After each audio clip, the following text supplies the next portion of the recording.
संजीवनी समय प्राव्रत तणे भाजन भरी कुंद कुंद रचो शास्त्र साथिया अमृते पुर्या ग्रंथाधिराज तारामा भावो ब्रह्मांडना भर्या अहो वाणी तारी प्रशम रस भावे नितरती मुमुक्षुने पाते अमृत रस अंजलि भरी भरी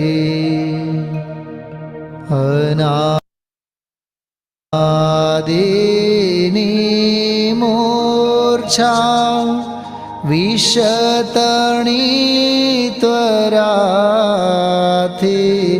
उतरती विभावेथी थंभी स्वरूप भळी दौड़े परिणति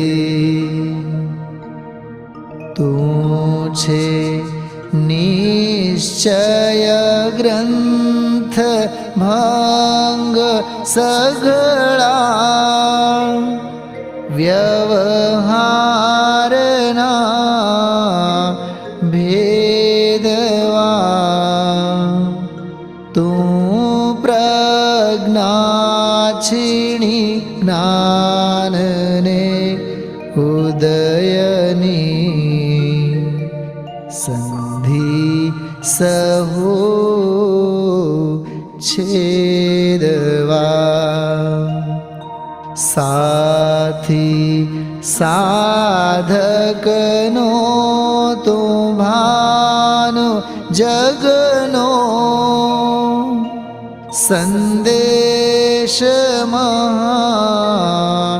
महावीरनो विसामो भवक्लांतना हृदयनो तू पंथ मुक्ति तरणो सुणे तने रसनिबंध शिथिल थाय जाने तने हृदय ज्ञानी तणा जणाय तू रुचतां जगतनी रुचियाळ से सो तू रिझता सकल ज्ञायक देव रीझे बनाओ पत्र कुंदनना रत्नोना अक्षरो लखी तथापि कुंद सूत्रोना अंकाए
नमो अर्हन्ताणं नमो सिद्धाणं नमो वायर्याणं नमो वज्रायाणं नमो लोये सव्यसाहुणं चत्तारि मङ्गलम् अर्हन्ता मङ्गलं सिद्धा मङ्गलं साहू मङ्गलं केवलिपण्णत्तो धम्मो मङ्गलं चत्तारि लोगुत्तमा अर्हन्ता लोगुत्तमा सिद्धा लोगुत्तमा साहू लोगुत्तमा केवलिपण्णत्तो धम्मो लोगुत्तमो चत्तारि शरणं पव्वज्जामि अर्हन्ते शरणं पव्वज्जामि सिद्धे शरणं पव्वज्जामि साहू शरणं पव्वज्जामि केवलिपण्णत्तं धम्मं शरणं पव्वज्जामि वन्दितु सर्वसिद्धे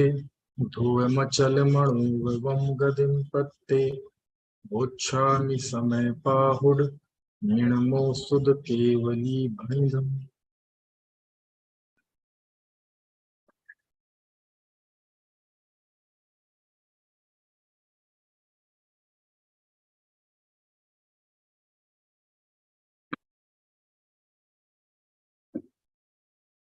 कलिकाल सर्वज्ञ आचार्य कुंद कुंद देव द्वारा रचित परमागम समय सार, इसके पुण्य पाप के प्रसंग पर हमारी बात चल रही थी। समझ से 10-12 दिन हो गए, उसके पहले आखिरी व्याख्यान हुआ था और 156 गाथा तक बात हो चुकी थी। आज हमें ये पूरा अधिकार करना है। तो पहले ये 157, 158, 159 इन 3 गाथाओं को हम पढ़ते हैं, क्योंकि अब जो आगे की चर्चा है उसमें मुख्य तौर पे ये बात है कि आचार्य ने ये बताया कि पुण्य पाप दोनों बंधन के कारण है, दोनों से संसार होता है, और जो कर्म है वो कर्म उदय के साथ किस तरह जीव के मिथ्या भाव कराता है ना। तो उसकी बात चल रही है कि जिस पुण्य को तुम उपादेय मान के बैठे हो, पाप को तो उपादेय कोई मानता नहीं, लेकिन जिस पुण्य को तुम उपादेय मान के बैठे हो, है ना, वो भी कर्म बंधन करता है। और जब वह बंधन उदय में आता है तो जीव की कैसी दुर्दशा करता है उसका वर्णन आगे है। देखो जरा 3 गाथाएं पढ़ते हैं, गाथा 157, गाथा 158, गाथा 159। तो आपके आज वीडियो ज्यादातर के बंद है, तो चलो। बत्थस्य सेद भावो जहड़ा सेदि मल मेलणा सत्तो मिच्छत्यमलोच्छन्नम तह सम्मत्तम दुखाणम सम्मत्तम कुणादव्वम। बत्थस्य सेद भावो जहणा सेदि मल मेलणा सत्तो अण्लाणमलोच्छन्नम तहणाणं होदिणादव्वम। बत्थस्य सेद भावो जहणा सेदि मल मेलणा सत्तो कषायमलोच्छन्नम तह चारित्तम पीणादव्वम। देखो अब इन गाथाओं में आचार्य ने ये बताया है कि देखो अर्थ समझते हैं। उदाहरण से बात शुरू की और उदाहरण दिया वस्त्र का। बत्थस्य सेद भाव जह, जह शब्द आते ही आप समझ लेना कि ये उदाहरण है। जह मतलब जैसे, यथा, यथा। जैसे बत्थस्य सेद भावो, वस्त्र का श्वेतपना, वस्त्र का, है ना, श्वेत भाव यानी सफेदी। ऋणासेदी, ऋणासेदी मतलब नष्ट हो जाता है, नश्यति। कैसे? मलमेलणा सत्तो। क्या मतलब हुआ? मलमेलणा सत्तो है, यानी मैल के मिलने से लिप्त हुआ, मल मेल सत्तो, मैल के संयोग से, मैल के मिलने से, है ना, जो एक में एक पना होता है उसी को बोलते मल मेल सत्तो, है ना। तो जैसे मलिनता से आसक्त, मलिनता में लिप्त वस्त्र का श्वेत भाव नष्ट हो जाता है। यानी कपड़ा हो और उसमें मलिनता, गंदगी लग जाए तो उसका श्वेत भाव कैसा हो जाता है, नष्ट हो जाता है, उसकी सफेदी नहीं रहती फिर, है ना। और यही कारण है कि सफेदी लाना हो तो उसे धोना पड़ता है, समझ में आया ना। तो उसका, है ना, श्वेतपना नष्ट हो जाता है, त्रोभूत हो जाता है। तहा उसी प्रकार मिच्छत्त मलोच्छन्नम, मिथ्यात्व रूपी मैल से, है ना, मिथ्यात्व रूपी मैल से व्याप्त होकर, उस, है ना, से एक में एक होकर सम्मत्तम, सम्मत को भी खुदड़ादब्बम, सम्यक्त को भी वास्तव में ऐसा जानना चाहिए। मतलब जैसे मल के साथ लिपटकर वस्त्र की सफेदी नष्ट हो जाती है, ऐसी मिथ्यात्व मल से भी एक में एक होकर सम्यक्त्व का भी नाश हो जाता है। ठीक है, यानी जीव का जो सम्यक्त्व गुण है वह नाश हो जाता है ना। और आगे बढ़ाते हैं उदाहरण को। बत्थस्य सेद भावो जह, ऋणासेदि मल मेल ऋणासत्तो। ये पहली पंक्ति तो बिल्कुल ज्यों की त्यों है। दूसरी पंक्ति में मिच्छत्त, मिच्छत्तम की जगह है अन्नाणम, ऊपर था मिथ्यात्व और इसमें है अज्ञान। फिर सम्मत्तम, फिर नाणम, ऊपर की गाथा में था सम्यक्त और इस गाथा में है ऋणाणम, ज्ञानम। अर्थ वही है कि जैसे मलिनता से एक में एक होकर वस्त्र का श्वेतपना नष्ट हो जाता है, उसी प्रकार अन्नाण मलोच्छन्नम, अज्ञान रूपी मल से व्याप्त होकर ऋणाणम हो दृढ़ाबद्धम, उसी प्रकार ज्ञान का भी नाश होना जानना चाहिए। ठीक है, यानी सीधी बात यह है ना, कि मिथ्यात्व से जीव के सम्यक्त्व का नाश होता है, अज्ञान से जीव के ज्ञान का नाश होता है। तीसरा, कसाय मलोच्छन्नम, 159 गाथा, ऊपर की लाइन तो सेम है, एक सी ही है। कसाय मलोच्छन्नम, है ना, कसाय रूपी मल में एक में एक होकर, तह उसी प्रकार चारित्रम पीड़ादब्बम, चारित्र को भी जानना चाहिए। मतलब इस तरह चारित्र का भी नाश होता है, इस तरह जानना चाहिए। ठीक है, तो ऊपर की पंक्ति तो तीनों ही गाथाओं की एक ही है, दूसरी पंक्ति में बस शब्द बदल गया।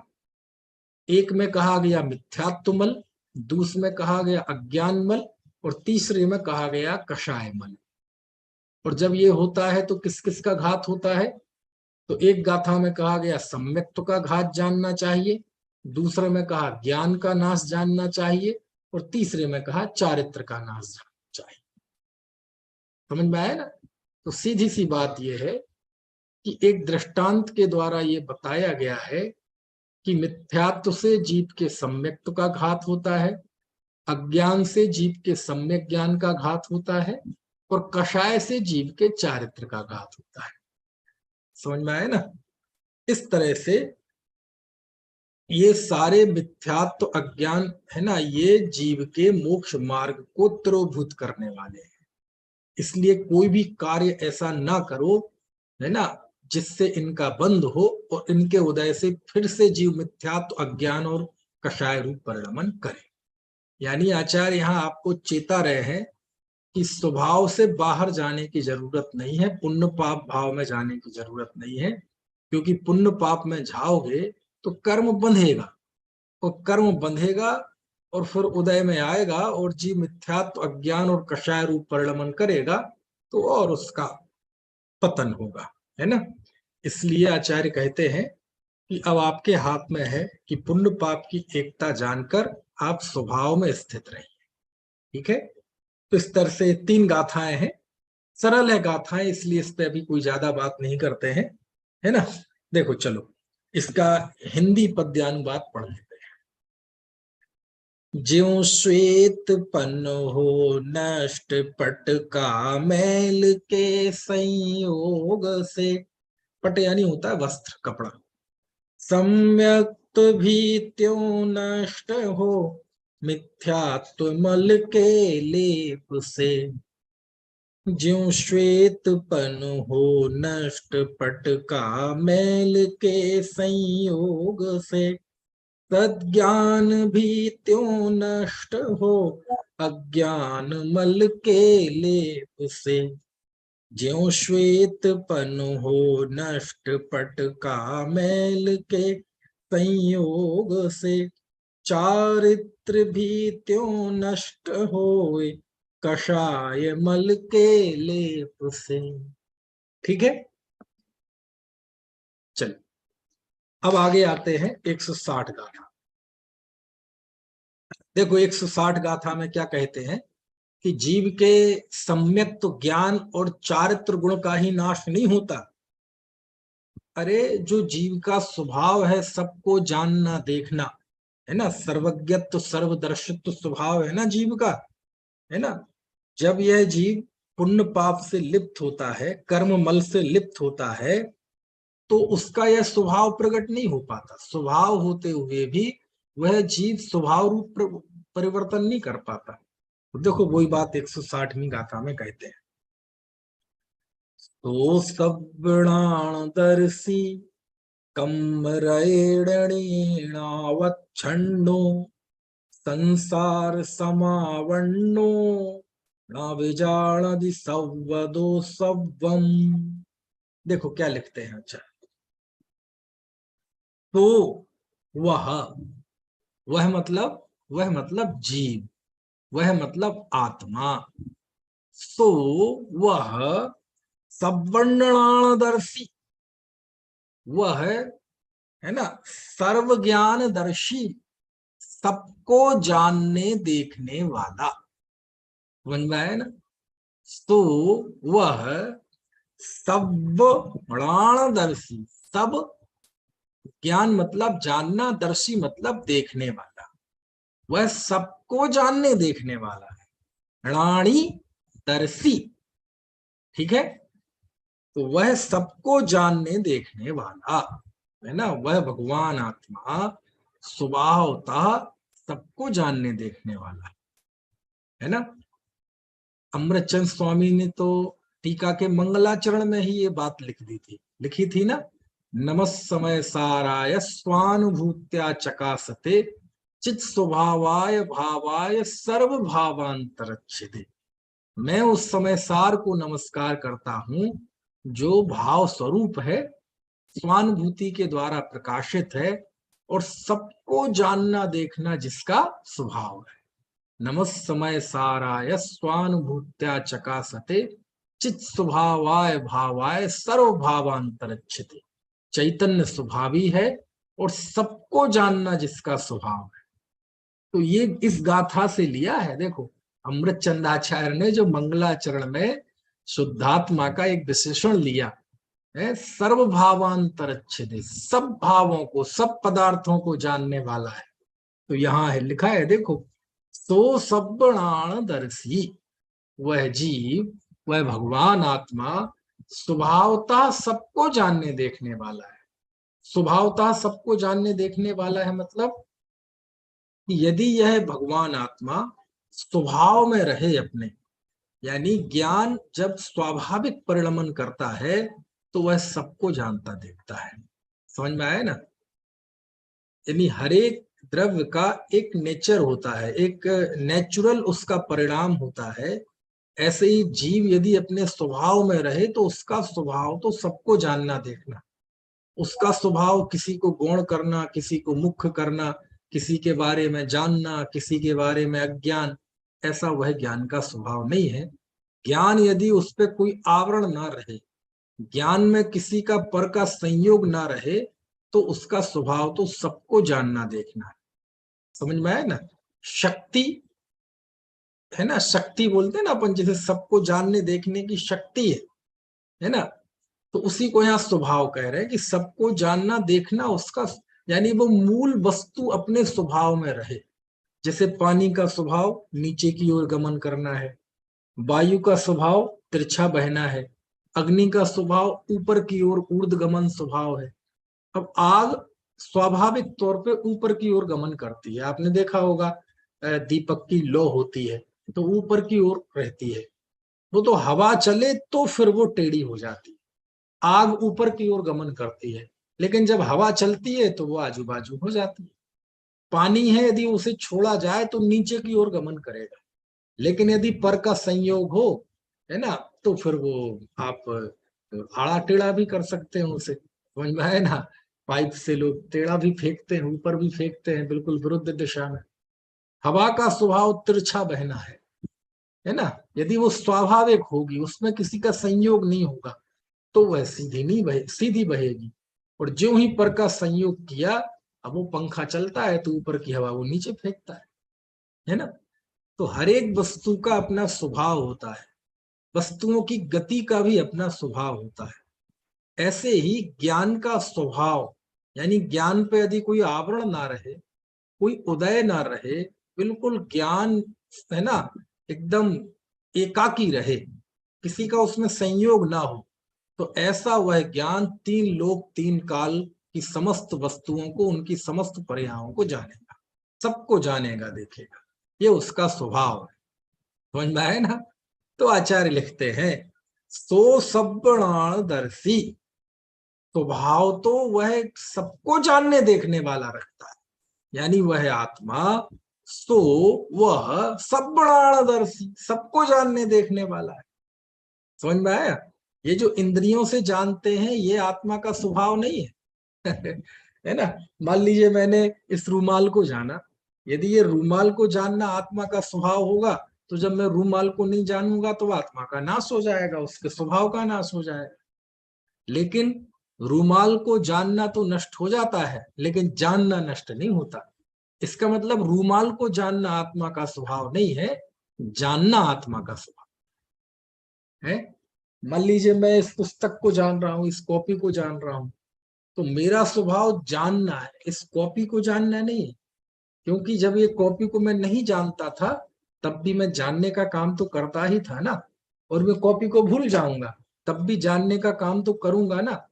यदि कॉपी को जानने का मेरा स्वभाव होता तो अब मैं कॉपी को नहीं जान रहा, लो तो वो नष्ट हो जाएगा ज्ञान।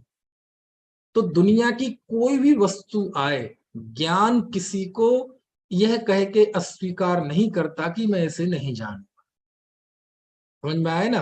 वो सबको जान सकता है, लेकिन किसी एक पर्टिकुलर को जानने का उसका स्वभाव नहीं है ना। किसी एक पर्टिकुलर चीज को जानने का स्वभाव उसका नहीं है। यदि पर की ओर से, बाहर की ओर से उसका कथन किया भी जाए, तो उसका स्वभाव तो सबको जानना देखना। एक पल में समस्त विश्व, उसका भूत वर्तमान भविष्य सबको जानना देखना उसका स्वभाव है। समझ में आया ना। किसी एक वस्तु को जानने देखने के स्वभाव के द्वारा यदि उसका प्रतिपादन किया जाएगा तो उसका तो स्वभाव ही तिरोभूत हो जाएगा, है ना। तो लिखते हैं आचार्य, सो सब्बणादर्शी, वह सबको जानने देखने वाला, है ना। लेकिन ऋण, ठीक है, ऋण कम्रेण आवच्छन्नो, अपने ही कर्म के द्वारा, कर्म ऋण मतलब कर्म रज से, कर्म के जो परमाणु है ना, उसी को ही बोलते कर्म, मतलब कर्मों को ही मान लो अभी, कर्म रज से अवच्छन्नो, लेकिन वह स्वयं के कर्म के, है ना, रज से, कर्म से अच्छन्नो, अवच्छन्नो मतलब उससे एक में एक हो जाता है। यानी कर्म के उदय की स्थिति में वह औदयिक भाव रूप परिणमन करता है, ऐसा मान लो, ठीक है। ऋण अपने ही, दूसरे के द्वारा नहीं, क्योंकि जहां जीव है वहां पर अनंत पुद्गल परमाणु है। मान लीजिए एक जीव है, तो जिस जगह पे, स्थान पे जीव रहता है, वहां दूसरे जीव भी बहुत हैं, निगोदिया है, सूक्ष्म है, और है ना, त्रस भी हो सकते हैं, स्थावर तो है ही, तो वो सारे जीव उसी स्थान पे है। और उनके अनंत पुद्गल परमाणु भी हैं, और भी परमाणु है, कर्म योग्य बंधने योग्य पुद्गल परमाणु भी है, सब है। लेकिन उनकी बात नहीं है। जो कर्म उन्होंने स्वयं बांध रखे हैं उनके लिए लिखा ऋण।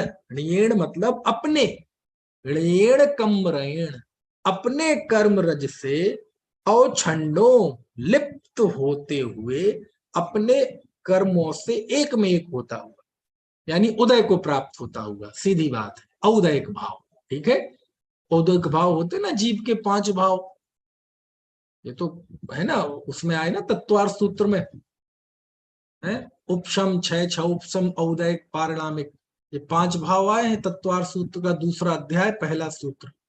तो औदयिक भाव रूप परिणमन करता होगा। यदि कम्रेण ऋण आवच्छन्नो, ऐसा इतना लंबा वाक्य ना कह के यदि समझ ना हो तो, यद्यपि यह जीव सो सब्णाणदर्शी, वह सर्व को जानने देखने वाला आत्मा, जब औदयिक भाव रूप परिणमन करता है, यहां शब्दों से देखा जाए तो जब स्वयं के कर्ममल रूप से लिप्त होता है तो, है ना, संसार समावन्नो, वह संसार, है ना, को प्राप्त करता हुआ, णा बिजाणदी, नहीं जानता, सब्बदो सब्बम, सब प्रकार से सबको, सब्बम मतलब सबको, और सब्बदा मतलब सर्व प्रकार से, यानी कर्म लिप्त से होता हुआ वह जीव, संसारी होता हुआ है जीव, समस्त पदार्थों को सब तरह से नहीं जानता, है ना, सबको नहीं जानता और सभी प्रकार से नहीं जानता। कोई कहे कि सबको जानता है लेकिन क्रम से जान लेता है, आज इसको आज उसको, बोले नहीं नहीं, किसी भी तरह से वो सबको नहीं जानता। यानी सीधी सी बात यह है कि यद्यपि वह भगवान आत्मा स्वभाव से सबको जानने देखने वाला है, लेकिन कर्म से लिप्त होता हुआ, संसार के साथ लिप्ता होता हुआ, उसका वह स्वभाव भी प्रकट नहीं हो पाता, उसकी वह स्वाभाविक शक्ति भी प्रकट नहीं हो पाती, यानी वह जीव सर्वज्ञ नहीं बन पाता। समझ में आए ना, उसकी स्वाभाविक शक्ति प्रकट नहीं हो पाती। बस ये गाथा में कहा है। फिर से एक बार गाथा का अर्थ कर देता हूं। सो सब्बन्नादर्शी, वह सबको जानने देखने वाला, कम्रेण ऋणावच्छन्नो, अपने ही कर्म रज से है ना एक में एक होता हुआ, संसार समावन्नो, संसार में को प्राप्त करता हुआ, णा नहीं, बिजाणादि जानता है, सब्बम सबको, सब्बदो सब तरह से, न सबको और सब तरह से वह जानता नहीं है। कुल मिला के ये है कि भैया कर्म से राग मत करो, चाहे पाप कर्म हो चाहे पुण्य कर्म हो, दोनों से राग मत करो, क्योंकि जब जीव कर्म से लिप्त होता है तो वह, उसका स्वभाव वह तिरोभूत रहता है, उसकी वह स्वाभाविक शक्ति प्रकट नहीं हो पाती है। तो निष्कर्ष क्या निकला, आप सीक्वेंस समझना गाथाओं का, पाप पुण्य पाप अधिकार की चल रही है, आचार्य को पुण्य पाप की एकता बतानी है। तो वो कह रहे हैं जिस पुण्य को तुम धर्म मानते हो, जिस पुण्य को तुम सुशील जानते हो, वह पुण्य भी पाप की तरह बंध का कारण है। और जब वह जीव बंध का उदय आता है, कर्मों का उदय आता है, तो वह जब वह कर्म रज से लिप्त होता है तो तुम्हारा नाश कर देता है, तुम्हारी जो स्वाभाविक शक्ति है ज्ञान की, उसको तिरोभूत कर देता है। यद्यपि तुम्हारा स्वभाव सबको जानना देखना है, सर्वज्ञ स्वभावी हो, लेकिन वह सर्वज्ञ स्वभाव भी तिरोभूत हो जाता है, उसकी शक्ति प्रकट नहीं हो पाती, तुम्हारा प्रभुत्व तुम्हारा विभुत्व प्रकट नहीं हो पाता। बोलो, ये आचार्य कह रहे हैं। समझ में आया ना, यानी कर्म को उपादेय, यानी जैसे कोई व्यक्ति हो, वो है तो उसका शत्रु, लेकिन वह उसे मित्र मानता है ना, तो उसे समझाते हैं कि जिसे तुम मित्र मान रहे हो, तुम्हें पता है आज तुम्हारी पूरी बर्बादी का कारण वही है, आज तुम कहां से कहां होते, तुम तो राजपुरुष थे, राजा के पुत्र थे, हैं, राजा के पुत्र होते हुए तुम आज ये झोपड़पट्टी में, और तुम्हें ये वो अगला आदमी एहसास और दिला रहा है कि आज तुम झोपड़पट्टी में भी हो तो मेरी वजह से हो। अरे तुम्हें पता नहीं है तुम्हारी शक्ति क्या है। समझ में आया ना? जिसके चक्कर में, जिसकी उंगलियों पे तुम नाच रहे हो, सारी दुर्दशा का कारण वो है तुम्हारा। ऐसे ही यहाँ कह रहे हैं कि जिस कर्म को तुम उपादेय मान के बैठे हो, जिस पुण्य को तुम उपादेय मान के बैठे हो, अरे उस बंधन से तुम्हारी स्वाभाविक शक्ति नष्ट हो जाती है। तुम्हारा सर्वज्ञ स्वभाव, तुम्हारा सर्वदर्शित्व स्वभाव, तुम्हारी सर्वज्ञत्व शक्ति, सर्वदर्शित्व शक्ति, ये जो तुम्हारा सर्वभावांतरच्छेदे है, ये भाव तरोभूत हो जाता है। कुछ नहीं जानते फिर तुम। समझ में आया ना? ये आचार्य कह रहे हैं, है ना, है कि कहाँ तो तुम्हारा सर्वज्ञ स्वभाव, लेकिन ये कर्म से लिप्त होकर कहाँ तुम अल्पज्ञ बने बैठे हो। तुम्हारा स्वभाव सबको जानना देखना है, थोड़े को जानना देखना तुम्हारा स्वभाव नहीं है। समझ में आया ना? केवल ज्ञान स्वभावी है आत्मा। बस ये बात इस गाथा में कही है। एक बार हिंदी पढ़ लेते हैं इस गाथा की, फिर आगे पढ़ते हैं। सर्वदर्शी सर्वज्ञानी कर्म रज आच्छन्न हो, संसार को संप्राप्त कर सबको न जाने सर्वतः। ठीक है? सर्वता मतलब चारों ओर से, है ना? चलिए अब आते हैं हम आखिरी की 3 गाथाएं पढ़ते हैं। ये भी बिल्कुल सरल गाथाएं हैं। ये भी पहले जो गाथाएं आई बिल्कुल उसी अंदाज की है, जिसमें आचार्य बताते हैं कि भैया जिस कर्म के बंधन के तुम पीछे पड़े हुए हो, बस इस नाम से कि पुण्य बंध पुण्य बंध पुण्य बंध, अरे जीव की जो दुर्दशा है वो उस बंधन के कारण ही है। और तुम पुण्य को उपादेय मान रहे हो, यानी बंध को उपादेय मान रहे हो।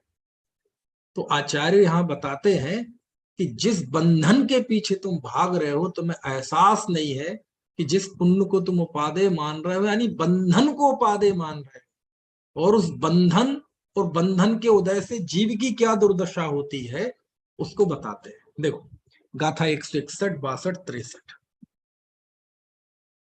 सम्मत परिणिबद्धम मिच्छत्तम जिणवरेहि परिकह्यम, तस्सोदयेन जीवो मिच्छादिठ्ठितिणादव्वो, प्राणस्य परिणिबद्धम अन्नानं जिणवरेहि परिकह्यम, तस्सोदयेन जीवो अन्नानि होदीणादव्वो, तस्सोदयेन जीवो अन्नानि होदीणादव्वो, चारित्य परिणिबद्धम कसायं जिणवरेहि परिकह्यम, तस्सोदयेन जीवो अचरितो होदीणादव्वो। देखो जिणवरेहि परिकह्यम, जिणवरेहि परिकह्यम मतलब ऐसा जिनेन्द्र देव ने कहा है। जिणवरेहि, जिन वरेंद्र के द्वारा, जिन वरेंद्रों के द्वारा, परिकह्यम परिकथितम, जिन वरेंद्रों के द्वारा ऐसा कहा गया है। देखो तीनों गाथा में ये पद सब में कॉमन है ना? पहली लाइन का दूसरा जो पद है वो यही है, जिणवरे ही परिकह्यम, जिणवरे ही परिकह्यम, जिणवरे ही परिकह्यम। जिन वरेंद्रों के द्वारा ऐसा कहा गया है, जिन वरेंद्रों के द्वारा ऐसा कहा गया है, जिन वरेंद्रों के द्वारा ऐसा कहा गया है। क्योंकि शुरुआत के व्याख्यानों में बताया था कि कुंद कुंद देव ने समय सार में सर्वत्र सर्वज्ञ की साक्षी दी है, क्योंकि उनको अपनी बात कहने के लिए कोई दूसरे आगम प्रमाण नहीं थे, क्योंकि उस समय लिखा ही कितना गया था, है ना? श्रुति परंपरा से सब था, लेकिन लिखित लिपिबद्ध नहीं था, कुछ लेखन परंपरा में नहीं था। तो आचार्य ने सर्वत्र भगवान की ही साक्षी दी। तो देखो क्या लिखा, जिणवरे ही परिकह्यम, जिन वरों के द्वारा ऐसा कहा गया है। क्या कहा गया है? सम्मत परिणबद्धम मिच्छत्तम, जो मिथ्यात्व है, मिथ्यात्व, मिच्छत्तम मिथ्यात्व, सम्मत परिणबद्धम, वह सम्यक्त्व का प्रतिबंधक है। क्या अर्थ हुआ पहली लाइन का? मिथ्यात्व सम्यक्त्व का प्रतिबंधक है।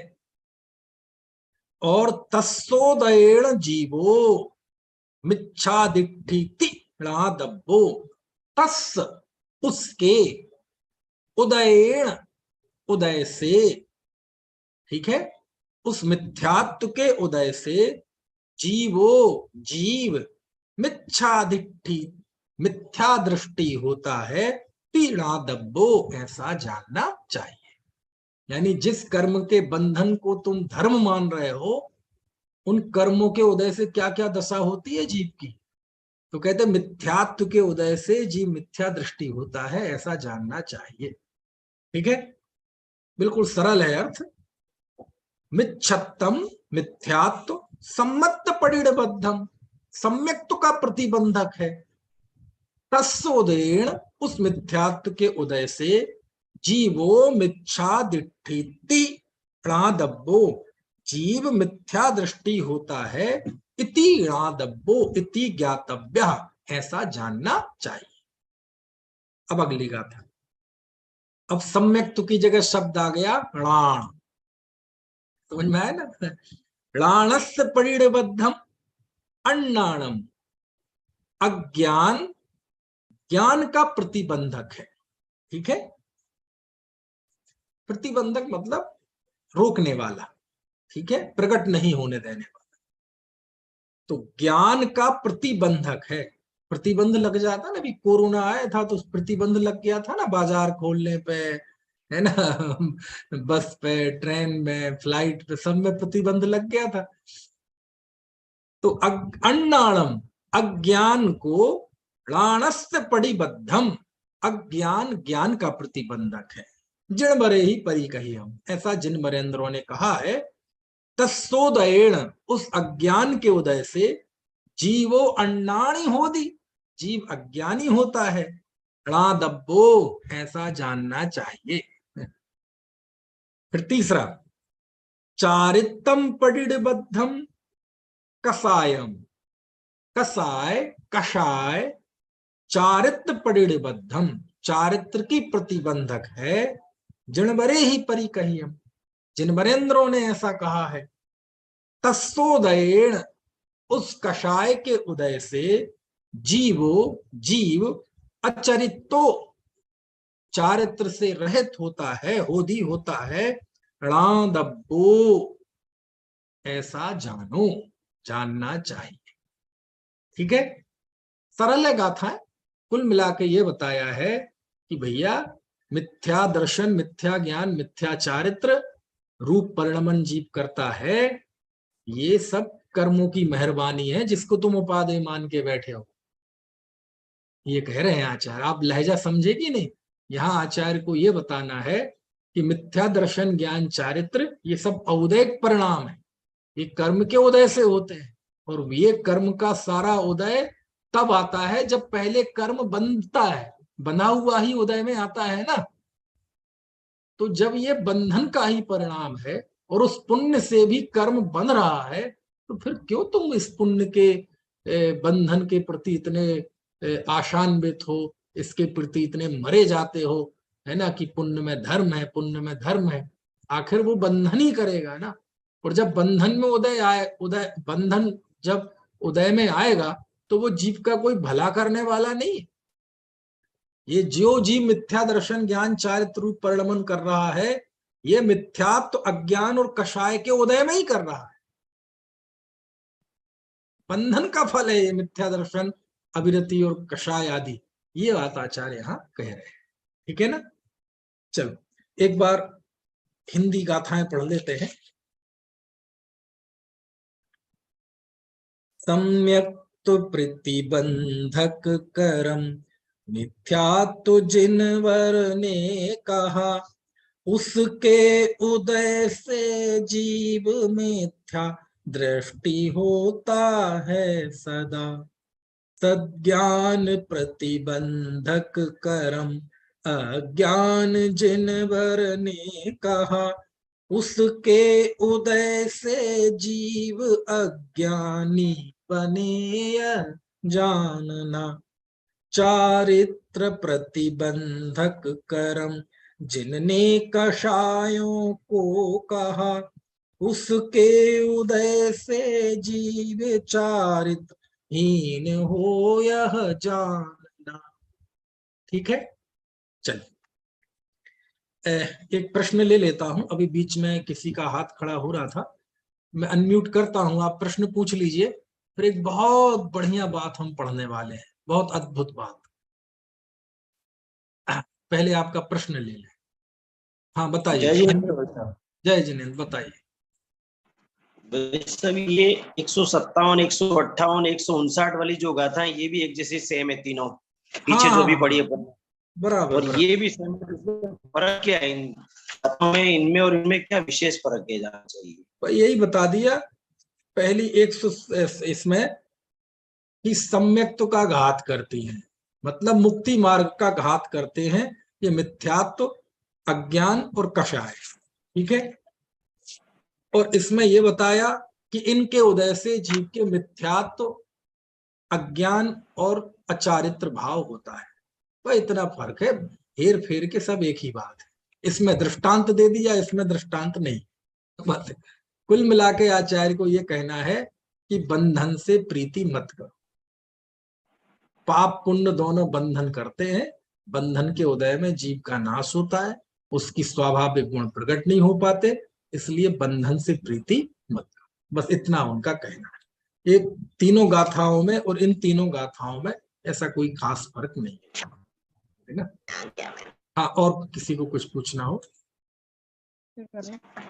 हाँ पंडित जी, हाँ हाँ बताइए। ये 157, 158 और 159 गाथा की ये जो दूसरी लाइन है, इसमें अंत में तीनों में अलग अलग लिखे, सम्मतम खूणादवम, हाँ हाँ दूसरे में लिखा राणम होदीणादवम, हाँ हाँ। तीसरे में लिखा चारितम पीणादवम। तो ये खू होदी पी, इनमें क्या डिफरेंस है? देखो, खू तो आप सब में लगा लो, नीचे भी।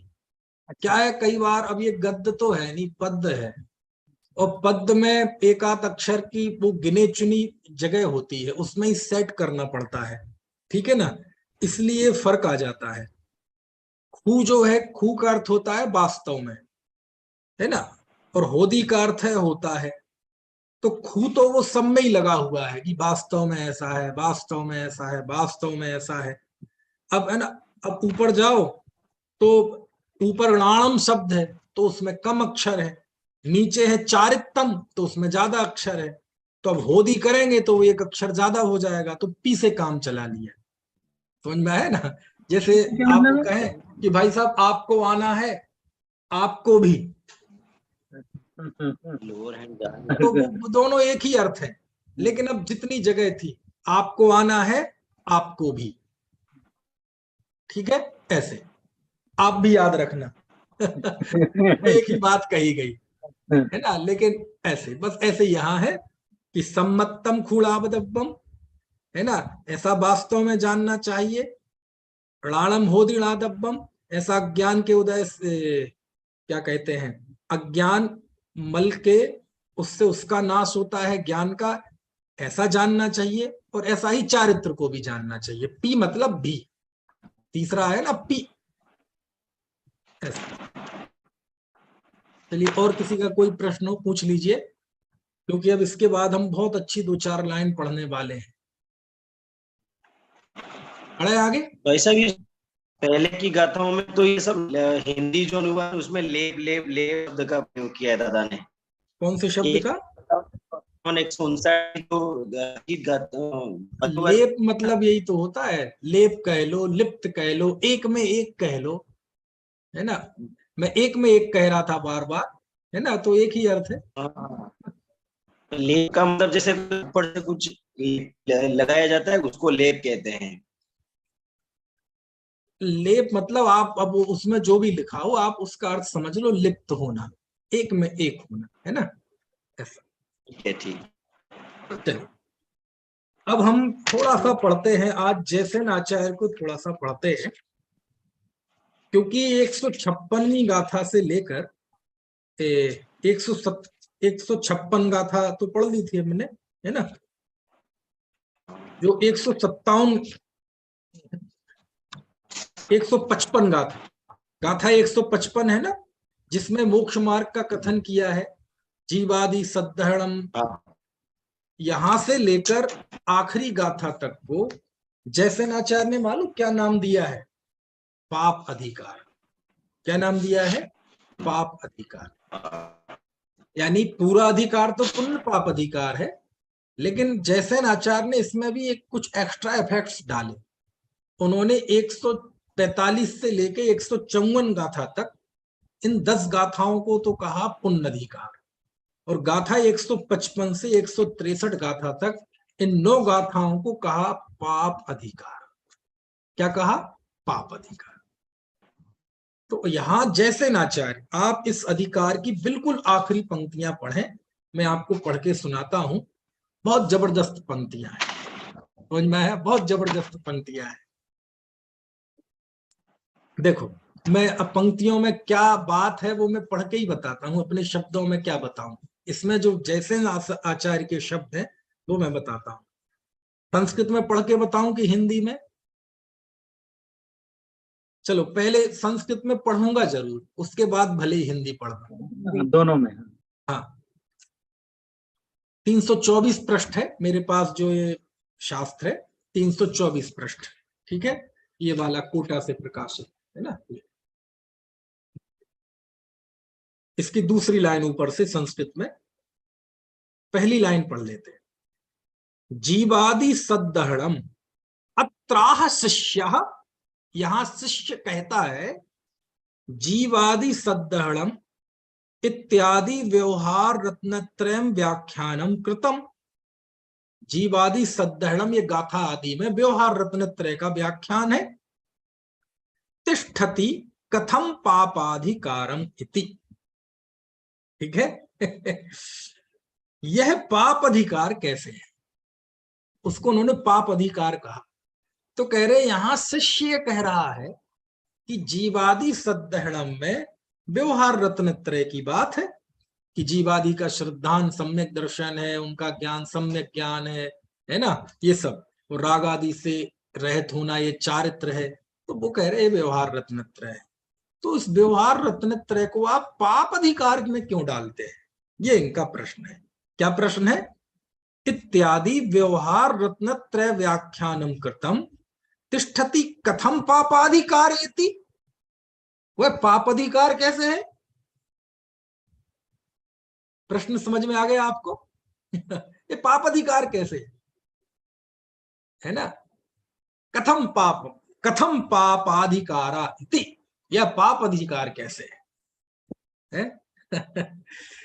यानी ये समझ लो आप, ये तो बोलने में आ रहा है, कोई बहुत गुस्से वाला आदमी हो ना, बहुत गुस्से में बोल सकता है, आचार्य रत्नत्रय, चलो व्यवहार रत्नत्रय सही, पापाधिकार कैसे? अरे पुण्य को चलो धर्म मत कहो, पुण्य को पुण्य तो कहो। नहीं समझे आप पुण्य को धर्म मत कहो, ठीक है, ठीक है, एक इतना तो हम बर्दाश्त कर लेंगे, मान लेंगे पुण्य धर्म नहीं है, लेकिन पुण्य को पुण्य तो कहो। चलो पूजा पाठ में धर्म नहीं है हम मान लेंगे, तो पूजा पाठ से पुण्य तो कहो। जीवादों की श्रद्धा, शास्त्र का ज्ञान आदि, व्रत आदि, आप इसे धर्म मत कहो, मान लेंगे, लेकिन इसे पाप तो मत कहो। लोग कहते हैं समझौता कर लो, चर्चा कर लो, वार्ता कर लो जी, बैठ के बात कर लो। क्या बात हो, अभी तो पुण्य में धर्म नहीं है, ये बात सुन के ही व्यक्ति आग बबूला हो जाता है। जब जीव को ये पता चलेगा कि पुण्य में धर्म नहीं है, बल्कि आचार्य तो पुण्य को पाप कह रहे हैं, तब क्या दशा होगी?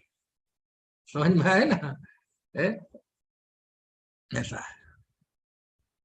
देखो लिखते हैं आचार्य, जीवादि सद्दहणम इत्यादि व्यवहार रत्नत्रय व्याख्यानम कृतम तिष्ठति कथम पापाधिकार आयति। ये व्यवहार रत्नत्रय है, इसको आप पापाधिकार कैसे कहते? तत्र परिहारः, उसका परिहार करते हैं। इस बात का जवाब देते हैं आचार्य। अब देखो क्या स्यादबाद शैली में जवाब दिया आचार्य ने। यहां आचार्य की ये शैली भी आपको पता चलेगी कि व्यवहार को पहले उपस्थित किया जाता है, बाद में निषेध किया जाता है। देखो पहले व्यवहार को उपस्थित करते हैं। यद्यपि, हालांकि, व्यवहार मोक्ष मार्गो निश्चय रत्नत्रयस्योपादेय भूतस्य कारण भूतत्वाद उपादेयः। यद्यपि व्यवहार मोक्ष मार्ग निश्चय रत्नत्रय है ना का कारणभूत होने से उपादेय है, यानी व्यवहार रत्नत्रय कारण है और निश्चय रत्नत्रय कार्य है। इस दृष्टि से वह उपादेय है। देखो व्यवहार को स्थापित किया, क्यों? कोई छल की प्रवृत्ति ना बने, कोई एकांत खड़ा ना हो जाए। तो आचार्य कहते आई नो वेरी वेल, मुझे पता है तुम कहां से बोल रहे हो। समझ में आए ना? बुंदेली में कहे तो मम्मा को ममयावरे की मत बताओ, मामा को मामा के घर की बात मत बताओ। आई नो वेरी वेल कि व्यवहार रत्नत्रय निश्चय रत्नत्रय का कारण है, इसलिए उपादेय भूत है। आई नो वेरी वेल, ये मैं जानता हूं। और यही कारण है कि उसको परंपरा से मोक्ष का कारण कहा जाता है। देखो, परंपराया जीवस्य पवित्रता कारणत्वात् पवित्र, वह व्यवहार परंपरा से जीव की पवित्रता का कारण है। पुण्य को परंपरा से मुक्ति का कारण कहा जाता है ना, व्यवहार को भी परंपरा से मुक्ति का कारण कहा जाता है ना। किसका कारण? निश्चय का। तो आचार्य कहते हैं आई नो वेल, मुझे पता है, मुझे मत समझाओ, मैंने कोई गलती से नहीं लिख दिया है। मुझे तो ऐसा लगता है कि आचार्य ने बहुत जानबूझ के और बहुत सोच समझ के ये लिखा है। यदि आगे वो सफाई नहीं देते ना, तो हो सकता है कोई व्यक्ति ये कह देता है ये प्रूफ की गलती हो गई, आचार्य ने पाप अधिकार लिख दिया। ये कोई कॉपी करने वाला, पहले हाथ से शास्त्र बनते थे ना, छपते नहीं थे, हाथ से बनते थे, कॉपी करते थे, एक को देखकर दूसरा लिखता था। कोई कॉपीकार ने, लिपिकार ने गलती कर दी। आज की भाषा में कहेंगे प्रिंट मिस प्रिंट है। समझ में आया? नहीं तो व्यवहार रत्नत्रय पाप कैसे हो जाएगा? तो आचार्य ने बिल्कुल खोल दिया, ए भाई मिस प्रिंट कुछ नहीं है, मैंने लिखा है वो पाप। समझ गए? तो पाप कैसे हो गया आचार्य? व्यवहार रत्नत्रय पाप है। तो कहते सुनो, जहां से तुम प्रश्न पूछ रहे हो मुझे सब पता है। व्यवहार रत्नत्रय परंपरा से मुक्ति का कारण है, परंपरा से आत्मा की पवित्रता का कारण माना गया है। वह निश्चय रत्नत्रय का कारण होने से उपाय देवभूत भी है, ये मैं जानता हूं। समझ में आए ना? तथापि, अब देखो पंच मारते हैं आचार्य, तथापि फिर भी देखो व्यवहार का निषेध किस रीति से होता है, किस शैली से होता है, ये सीखने लायक है। हम जयसेन स्वामी से पहले उस बात को स्थापित करते हैं कि हाँ जो तुम कह रहे हो पता है मुझे मत बताओ ये चीजें। व्रत आदि व्यवहार मोक्ष मार्ग है, परमार्थ मोक्ष मार्ग नहीं है, ये बात एक महाव्रती कह रहा है, षटावश्यकों का पालन करने वाला जीव कह रहा है, स्वयं पंचाचार का पालन करता है, दूसरे शिष्यों को पंचाचार का पालन कराने वाला ऐसे आचार्य परमेष्ठी ये बात कह रहे हैं, उन्हें समझा रहे हो तुम। समझ में आया ना? तो कहते हम जानते हैं, तथापि फिर भी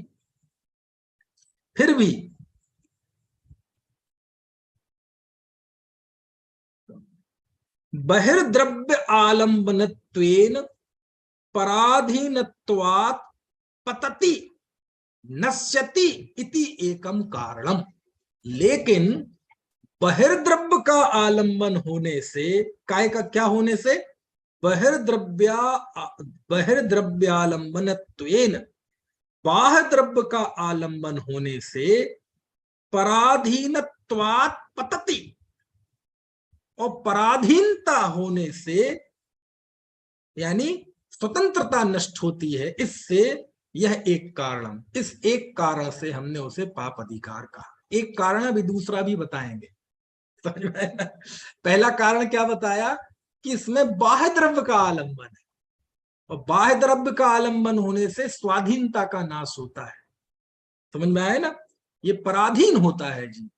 यानी बहिर्द्रव्य का आलंबन क्यों ले जी, जब वह स्वयं एक गायक स्वचतुष्टय में, समझ में आया, स्वयं एक सत्ता है, तो वो पर द्रव्य का आलंबन क्यों ले, शरीर की क्रिया का आलंबन क्यों ले, बाहर के द्रव्य का आलंबन क्यों ले, भले ही वो मंदिर हो, तीर्थ हो, देवशास्त्र गुरु क्यों ना हो, 24 तीर्थंकर क्यों ना हो, साधर्मी क्यों ना हो, क्यों ले वो बाहर द्रव्य का आलंबन।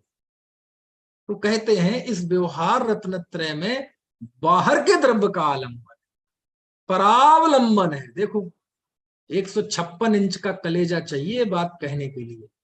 व्यवहार रत्नत्रय परावलंबन है, उससे स्वाधीनता का नाश होता है।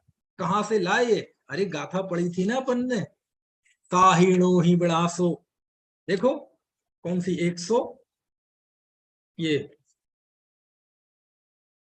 147वीं गाथा कि भैया तम्मादु कुशीले ही रागम मा कुलह मा वसंसगम साहिणो ही विनाशो कुशील संसग्रायण।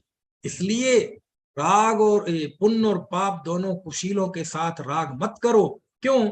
क्योंकि इसके संसर्ग से स्वाधीनता का विनाश होता है। ये 147 में कुंद कुंद देव कह के आए। आचार्य जयसेन स्वामी फिर से इस बात को उभारते हैं कि व्यवहार रत्नत्रय पाप है। आचार्य आपके कहने में कुछ भूल तो नहीं हो गई, आपकी कुछ जबान स्लिप तो नहीं हो गई, ये लिपिकार ने कोई गलती तो नहीं कर दी, ये छापा खाने वालों ने कोई गलती तो नहीं कर दी, संपादकों ने कोई गलती तो नहीं कर दी, ये जयपुर सोनगढ़ वालों ने कोई मिक्सिंग तो नहीं कर दी, एक आध शब्द यहाँ का वहां कर दिया हो। समझ में आया ना। कहते सुनो, मैं ये जो कह रहा हूं बिल्कुल होशो हवास में कह रहा हूं। क्या कह रहा हूं? आचार्य कह रहे, मैं मतलब आचार्य कह रहे हैं कि वो पाप अधिकार है, परंपरा से कहा है, और वो निश्चय का हेतु है, मुझे पता है वो बात। उसके बाद में ये कह रहा हूं, यद्यपि वह व्यवहार रत्नत्रय निश्चय रत्नत्रय का हेतुभूत होने से उपादेय है, परंपरा से आत्मा की पवित्रता का कारण है, तथापि फिर भी, यानी ये जो तुम बात मुझे बताना चाह रहे हो वो बात जानता हूं मैं, उसके बाद में ये कह रहा हूं। क्या कह रहा हूं? कि वह पाप है। क्यों पाप है? क्योंकि पहला कारण कि उसमें परावलंबन है, उसमें जीव की स्वाधीनता का पतन होता है, स्वाधीनता का नाश। क्योंकि पाप किसे कहते हैं? दिक्कत यह है कि हमारे शब्दों की एक स्पष्ट यानी एक सुनिश्चित इमेज हमारे मन में बनी हुई है। हमने सुना पाप, तो पाप कहते ही व्यक्ति के दिमाग में चित्र बनते हैं, मारना काटना, ये सारी चीजें, वो तो पाप है ही। लेकिन पाप शब्द का अर्थ है पतन, पतति। पाप शब्द का अर्थ क्या है? गिरना, गिरने का अर्थ पाप है। समझ में आया ना। पाप मतलब क्या है? पाप यानी गिरना। और चूंकि व्यवहार रत्नत्रय का पालन करने वाला जीव गिर रहा है, उसकी साधना है स्वावलंबन की, लेकिन जब वह उसको छोड़कर जब पर का आलंबन लेता है तो स्वाधीन कहाँ रहा? गिरा ना, वो अपने स्वरूप में तो नहीं रहा ना, किसी दूसरे का आश्रय ले रहा है ना। तीन लोक का नाथ जब किसी बाह्य पदार्थ का आलंबन लेता है तो ये आत्मा के लिए कोई प्रशंसा की बात है, प्रशंसनीय है, ये कोई उसके लिए गौरव का क्षण है। समझ में आया? क्या अद्भुत लिखते हैं, लिखते हैं कि तथापि बहिर्द्रव्यालंबनत्वेन पराधीनत्वात् पतति नश्यति इति एकम कारणम, है ना। कि तथापि व्यवहार रत्नत्रय मोक्ष मार्ग में बाह्य द्रव्य का आलंबन होने से और स्वाधीनता नष्ट होने से यह एक कारण है। इस एक कारण से व्यवहार रत्नत्रय को पाप कहा है। और दूसरा कारण, निर्विकल्प समाधि रता नाम, निर्विकल्प समाधि में रत जो जीव हैं, व्यवहार विकल्पावलंबनेन स्वरूपात पतितम भवतीति द्वितीय कारण। निर्विकल्प समाधि में स्थित जो जीव है, व्यवहार का आलंबन लेने से वो गिर जाते हैं, पतित हो जाते हैं। कौन? जो निर्विकल्प समाधि में है।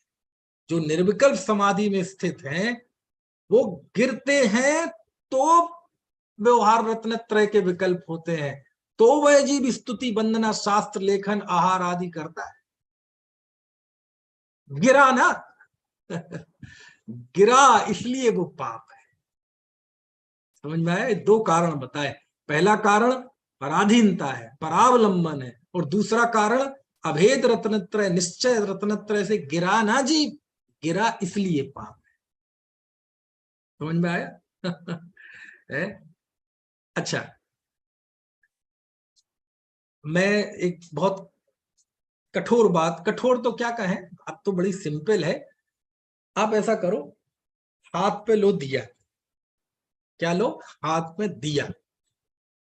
और जैन दर्शन के, जैन धर्म के, चलो श्वेतांबर छोड़ दो, दिगंबर, दिगंबरों के बड़े बड़े जिन्हें आप शिरोमणि प्रवक्ता समझते हो, जिन धर्म के झंडा उठाने वाले है ना, उनसे जाके पूछो, क्यों जी व्यवहार रत्नत्रय पाप है?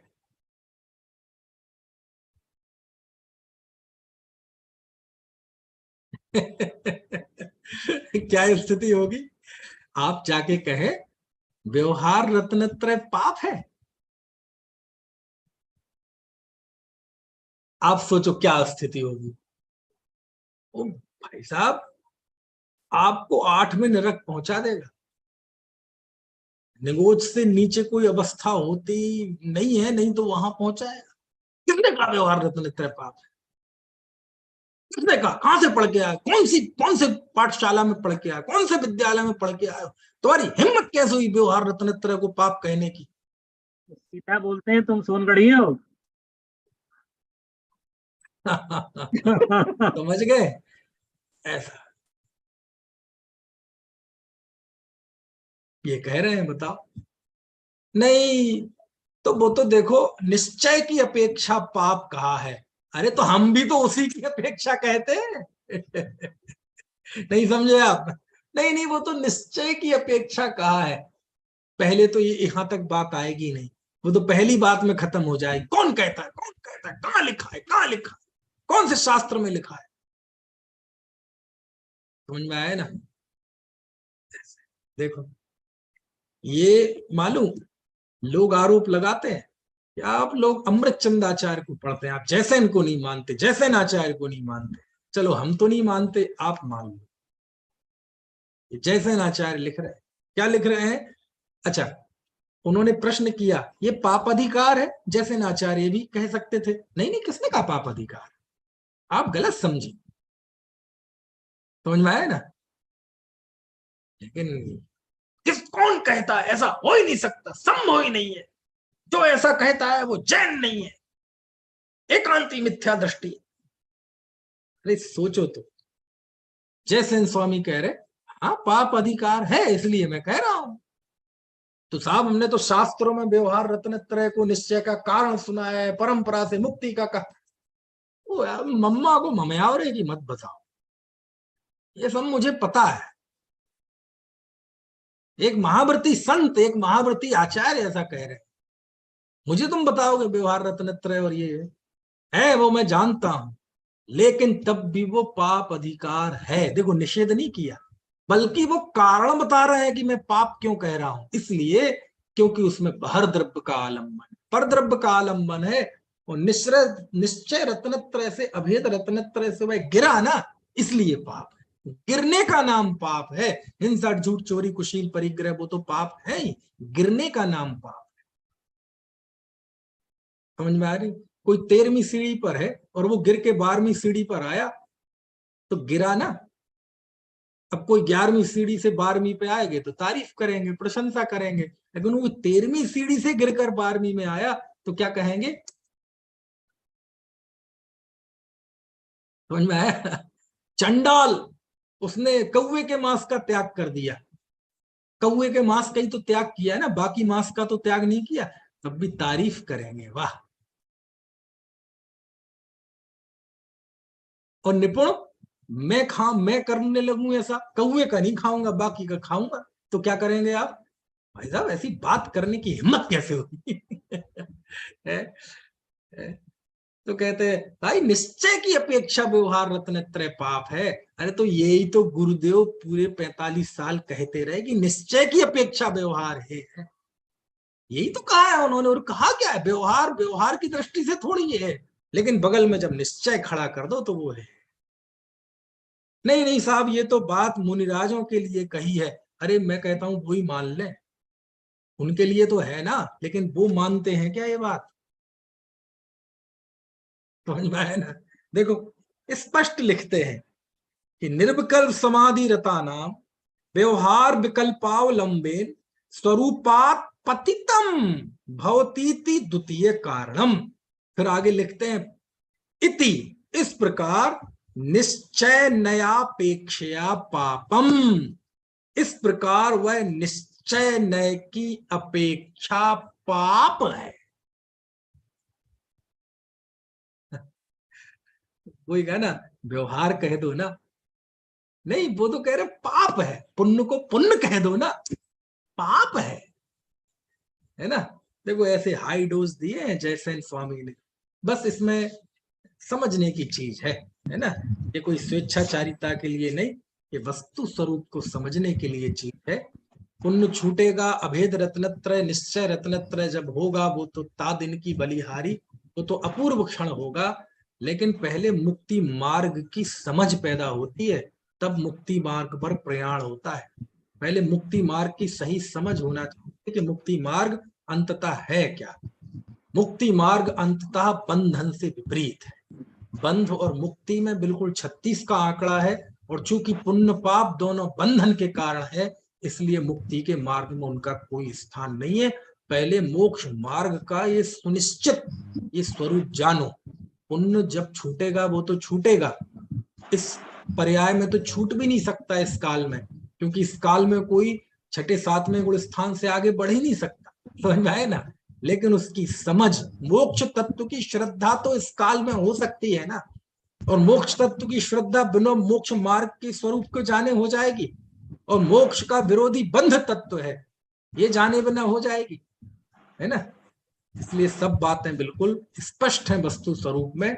यदि निष्पक्षता से कोई इन सब चीजों को लेगा तो आत्मानुभूति लेकर ही उठेगा, इसमें कहीं कोई संदेह नहीं है। मैं हो गया, बाकी की चर्चा कल करेंगे, समय ज्यादा हो गया, इसलिए कोई प्रश्न भी हो तो आप कल पूछ लें, है ना। मेरा अभी घड़ी पर ध्यान गया। चलो दिनवाणी स्तुति। अनंत धर्मणस्तत्त्वं पश्यन्ति प्रत्यगात्मनः अनेकान्तमयी मूर्ति